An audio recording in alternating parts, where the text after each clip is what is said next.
Okay, Bismillah. So guys, let's quickly get into this video. 3 reasons I believe atheism makes no sense.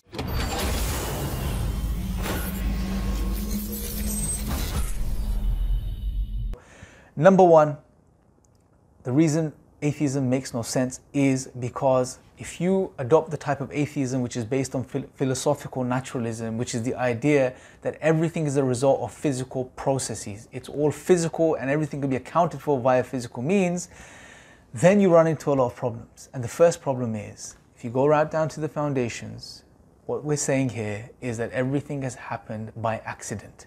It's physical processes, physical things, physical atoms and molecules bumping and colliding into each other over millions and trillions of years, God knows how long, which have resulted in everything we see in the world today. This is absolutely crazy. It's madness. All of the order, all of the balance, everything we see within the universe, including ourselves as human beings, all of this is a result of an accident.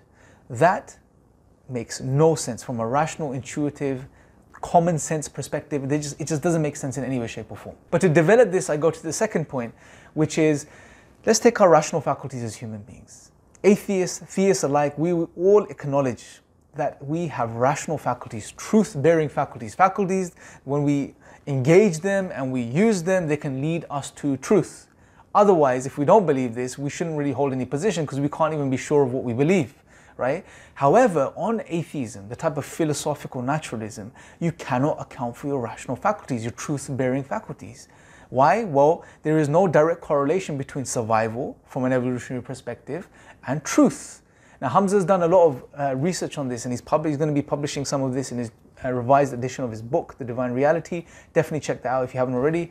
And also, he's done a specialist series on this, and we'll have videos in a lot more detail on this particular topic. But what he shows is that, look, in academia, in the sphere of academia, what they're showing is that truth or survival is not contingent upon truth. True beliefs as well as false beliefs both can adequately result in survival.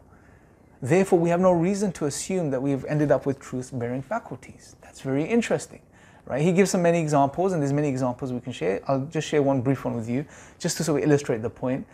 Say there's a jungle man, as Hamza says, there's a jungle man, he's in the jungle, he's hunting, and he hears a rustling in the bush, right? Now, he concludes there is a lion, danger, run, hide, and he survives. Brilliant. But is it necessarily a true belief? Is it a rational belief? No. So here is an example where a false belief can adequately result in survival. And you can even argue that a false belief in some instances could be more beneficial from the perspective of survival. Why? Because it takes less processing, less thinking from that perspective. Imagine he sat there and he had to analyze the bush, wait for it to rustle again, determine whether it was the wind, see if he can see something else which may allow him to conclude it's danger. That type of processing will take a lot more time, which would mean, you know, the chances of survival diminish. And obviously you can go into a lot more detail, but the point being that if you purely base it on this type of understanding, this perspective of philosophical naturalism, and peg our rational truth-bearing faculties on evolution, then you cannot account for them, you cannot justify them. At best, you'll have to be skeptical about your rational faculties. And if that's the case, what does that say about your views on atheism that you hold, or your lack of belief in God? It's self-defeating from that perspective. That's number 2. Number 3 quickly is morality. Now we've seen, guys, over and over again, atheists such as Richard Dawkins, Sam Harris, and so on and so forth, attacking religion, making claims against religion. This is bad, this is evil, this is immoral. Even Richard Dawkins in his new book, Outgrowing God, which we have, by the way, we have a full review of on this channel, make sure to go check it out. He spends, a lot of time in his book attacking what religions have to say, the Bible in particular has to say, and by extension the Quran, as far as narratives and stories and how they're immoral according to him. But the interesting thing is that if you adopt the type of atheism I'm talking about, you have no moral grounding, you have no moral anchor. You are in no position to challenge or make or pass moral judgments. Why? Because again, if it's all down to evolution, if we think of it from that perspective, then everything is evolving and our morals have too evolved. And it's not about truth or good or bad, but what's beneficial for survival. It's a big problem, right? So, and atheists, many atheists, who adopt the type of philosophical naturalism, they're quite consistent. They say, look, morality at best is subjective, that's it.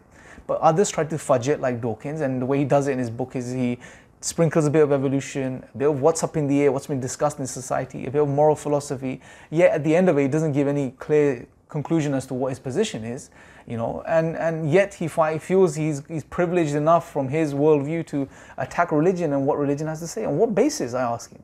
On what basis does he feel he can attack Islam and say this is bad or this is immoral? When he seems to suggest, you know, no more than any other atheist that if he's being honest, that it's all subjective. So you're in no position to attack anything or anyone else. So these are sort of three reasons, briefly, as I've summarized, that I believe atheism, you know, just falls apart. And there's many other reasons. Just wanted to mention these three. And until next time, take care. يعني ماذا يقول داروين؟ شوف ايش يقول في رسالة. طبعا الرسائل الكلام الحساس لداروين دائما يجي في رسائل خاصة، ما يجي في كتب العلم. انه ما يبغى يظهر داروين انه متناقض للناس، فعبر الرسائل الخاصة تظهر زي ما قلت لكم. الرسالة اللي أرسلها الهوكر وتكلمنا عنها، هذه رسالة بعثها إلى مين؟ إلى ويليام غراهام. ماذا يقول فيها؟